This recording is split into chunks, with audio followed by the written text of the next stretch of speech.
त्रिपुरारिसुरार्चितलिङ्गं निर्मलभासितशोभितलिङ्गम्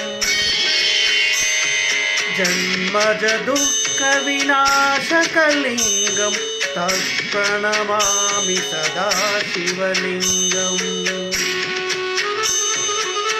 देवमुनिप्रवरार्चितलिङ्गं कामदहं करुणाकरलिङ्गम् रावणदर्पविनाशनलिङ्गं तत्प्रणमामि सदा शिवलिङ्गम्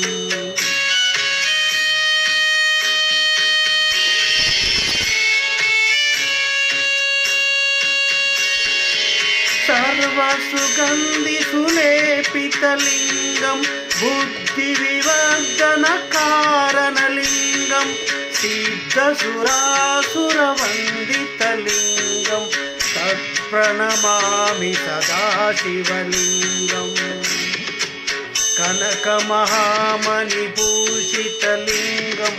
फणिपतिवेष्टितशोभितलिङ्गम् दक्षसुयज्ञविनाशनलिङ्गं तत्प्रणमामि सदा शिवलिङ्गम् कुङ्कुमचन्दनलेपितलिङ्गं पङ्कजहारसुशोभितलिङ्गम् सञ्चितपापविनाशनलिङ्गं तत्प्रणमामि सदा शिवलिङ्गम्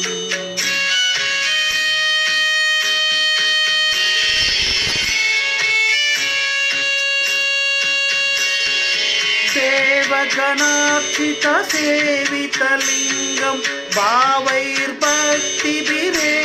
च लिङ्गं दिनकरकोटिप्रभाकरलिङ्गं तत्प्रणमामि सदा शिवलिङ्गम्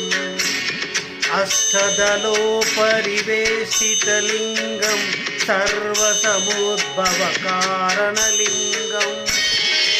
अष्टदरिद्रविनाशनलिङ्गं तत्प्रणमामि सदा शिवलिङ्गम्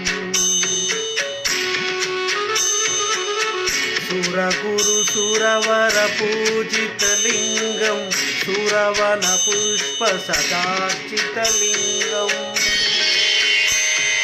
परमपदं परमात्मकलिङ्गं तत्प्रणमामि सदा शिवलिङ्गम् लिङ्गाष्टकमिदं पुण्यं यपठेत् शिवसन्निधौ शिवलोकमवाप्नोति शिवेन सह मोदते।